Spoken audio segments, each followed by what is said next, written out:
Pessoal do sexto ano, eu estou gravando essa videoaula para fazer a correção das atividades, né, da primeira semana aí, do volume 2 dos PETs, ok? Essa semana eu vou fazer um pouco diferente, né, eu acho que vai ficar mais interessante, melhor para vocês. Daqui para frente eu vou fazer o seguinte, eu vou deixar os comentários também em todas as atividades, mas eu vou deixar a correção por escrito também, entendeu? Por exemplo, número 1, letra A. Aí eu vou colocar lá no slide a correção dela por escrito. Vai estar escrito lá também. E com o meu comentário no vídeo, no áudio, né?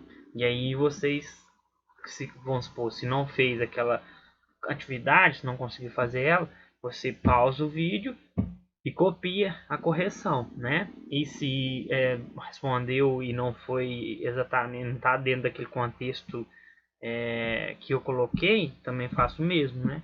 Pausa o vídeo, copia, né? E depois ouçam os comentários que eu vou continuar também fazendo em todas as atividades, tá ok? Então vamos lá para a correção dessas atividades aí. Bom, pessoal, então eu já deixei escrito aí, né, a resposta e vou comentar, né? Quais a letra A aí, quais as particularidades dessas duas paisagens em Minas Gerais que nos permite dizer que são regiões distintas? Bom, a arquitetura da casa, o tamanho, tipo das ruas, o número bem menor de casas na segunda imagem, a ausência de prédios na segunda imagem, né? Só da gente observar a arquitetura das casas, a infraestrutura das ruas, né? A gente observa uma total diferença entre ambas as imagens aí, né? Uma é totalmente distinta da outra.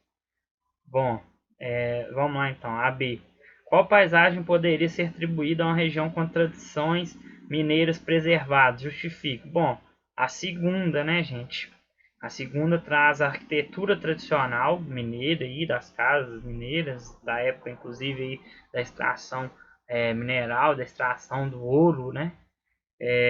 Traz também a infraestrutura das ruas, ruas de pedras, ruas mais estreitas, inclusive que essas ruas não foram projetadas para carros na época, elas foram projetadas para cavalos, para carroças, devido a isso, inclusive elas são estreitas, né?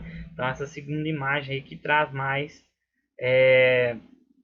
atribuições das tradições mineiras. A letra C. Onde você mora se assemelha mais à primeira ou segunda paisagem? Qual semelhança pode ser destacada? Bom, gente, apesar das mudanças, né, que tiveram na nossa cidade, aqui em Prados, a gente pode dizer que a nossa cidade se assemelha mais com a segunda, né? Apesar das mudanças, a gente ainda tem bastante casas aí com a arquitetura tradicional mineira, as nossas igrejas, né, com arquiteturas tradicionais, as ruas nossas são estreitas, apesar de quase nenhuma delas mais serem de pedras ou então de paralelepípedos, né, a não ser alguns bairros ainda tem um pouco dessas ruas com paralelepípedos ou pedras, mas as ruas ainda são estreitas, mesmo que agora com bloquete, trazendo um pouco dessa característica tradicional aí de Minas, né? E arquitetura, eu acho, das nossas casas, ok? Então, onde a gente mora semelha-se mais com a segunda paisagem, ok? É isso aí. Pessoal, vamos então corrigir a número 2 aí, né? Tá aí escrita e eu vou comentar elas agora, as respostas, né? A número 2 tem que ler o texto e observa o mapa e responda. Aí está um texto falando das mesorregiões, micro-regiões de Minas Gerais, segundo o IBGE, e mostra um mapa das mesorregiões, né? Vamos lá então. A. Seu município pertence a qual mesorregião mineira? Bom, a gente pertence ao Campo das Vertentes, gente. Por que a gente tem esse nome? Por causa do relevo das nossas terras, né? Um relevo todo acidentado, todo composto por vertentes, né? Morros e por aí vai. Então, por isso a gente recebe esse nome. A nossa mesorregião aí dentro de Minas Gerais recebe esse nome devido ao nosso relevo, beleza? AB. Quais são as mesorregiões que fazem limite com a mesorregião do seu município? Que confrontam com o campo das vertentes é a zona da mata, sul de Minas, oeste de Minas e região metropolitana de Belo Horizonte. São essas regiões que confrontam com o campo das vertentes. C. Cite algum trecho musical ou faça um pequeno poema de alguma característica marcante que destaca a sua mesorregião mineira. Bom, gente, eu peguei o hino de Minas Gerais, né? Tá aí o hino de Minas Gerais, como vocês podem observar aí. Ele traz, e aí eu peguei, né, uma parte que fala um pouco sobre a nossa região, né? Tá aí, ó, Minas Gerais, teus regatos enfeitam de ouro, teus rios carregam diamantes que faíscam com estrelas de aurora, entre matas e penhas gigantes. Tuas montanhas são pretos de ferro que se erguem da pátria ao cantil, nos teus ares suspiram serestas, exaltar deste imenso Brasil. Bom, essa parte aí traz bem da nossa mesorregião, né? Fala um pouco do ouro, que foi, a nossa região foi muito palco dessa exploração aurífera do ouro, né? Diamante e vários tipos de minerais aí, de minérios, né? A nossa região tem muitas matas, né?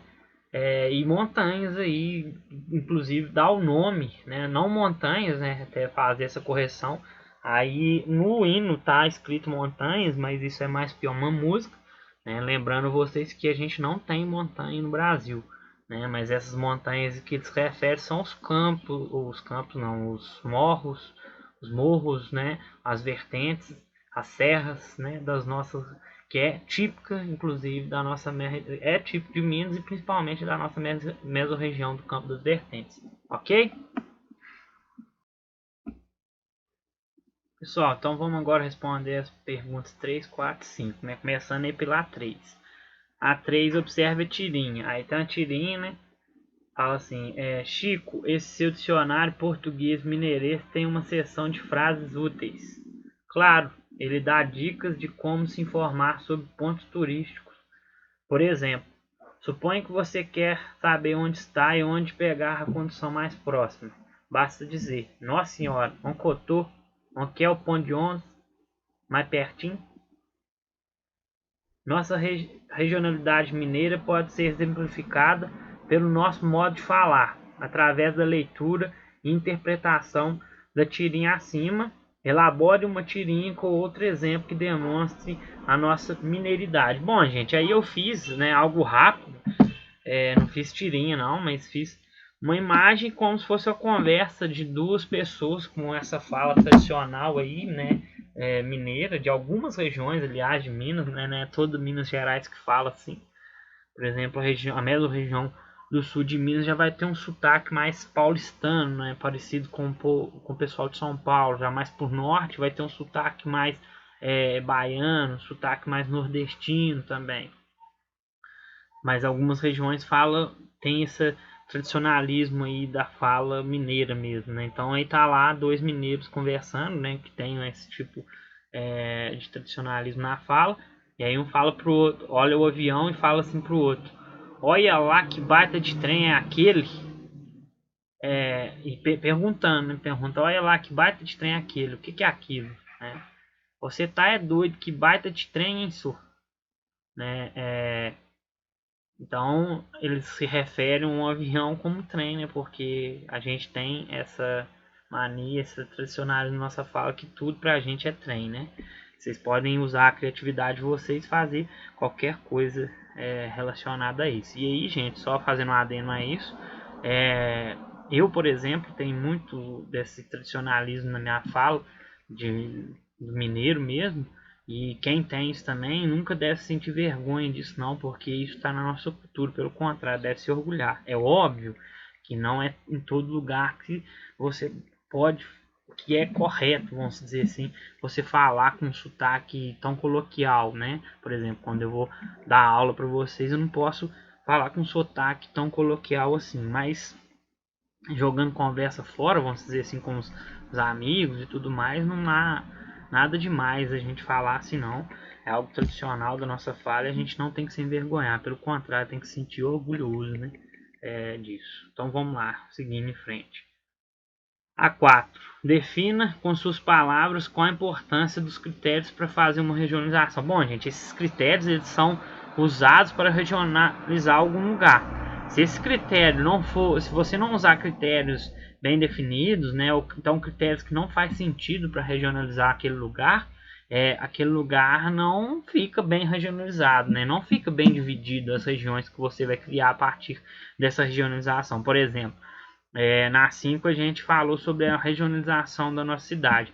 Se a gente começar a regionalizar prazos, vamos supor, a partir dos critérios físicos, a gente não vai ter muito êxito, porque a gente vai ter em todos os lugares aqui praticamente as mesmas características físicas, então não vai ter peculiaridade, semelhança em cada lugar, né? Então tem que ter isso. E aí quais critérios que a gente pode usar? Socioeconômico, físico e vários outros, são vários os critérios. E aí, a partir do momento que você regionaliza, você divide em regiões e cada região tem que ter uma semelhança. Vamos supor, se eu coloquei uma região ali por critérios físicos, aquela região ela tem que ter as características físicas, os lugares que estão naquela região, ele tem que ter aquelas características físicas semelhantes entre eles, né, para ficar uma regionalização adequada, correta, ok? Vamos lá então, a 5. Você conhece o lugar onde mora? Aí tô perguntando se a gente conhece, né? A maioria de vocês acho que vai conhecer, pode que alguns não, porque mudou para cá há pouco tempo, ou algo do tipo.